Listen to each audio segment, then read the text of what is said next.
Hi everyone! Welcome back to my YouTube channel. Ngayon po, meron na naman akong i-review kasama kayo. May nabili po akong isang uri ng bread from Bread Talk. Nabili ko to guys sa halagang 68 peso. Ganito siya. Ayan siya. You can see ganito siya.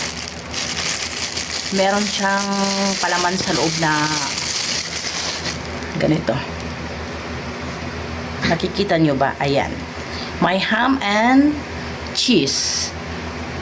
Tikman natin kung worth it ba siya sa halagang 68 peso. Wait lang, putulin natin. Siksik talaga siya, oh. So you can see, mahirap siyang putulin. Kasi, super siksik. Ay, ayan, oh. Kung much lighting ata, ayan, nakikita nyo ba? Ayan. Meron siyang ham and cheese. Ito, mas marami ang laman. Dito, napunta sa lahat ng, yung side. As you can see. Ayan, oh. Tikman natin.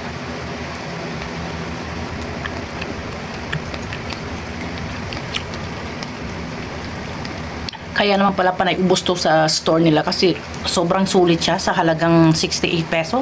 Sobrang siksik niya. Paniguradong busog ka kagad dito. Yun lang guys. Yung rate ko pala nito is from 1 to 10 is guess, joke lang. Ano po? 8 point what? Ganun po. Yun lang po guys. Please like, share, and subscribe to my YouTube channel. Yun lang. Bye!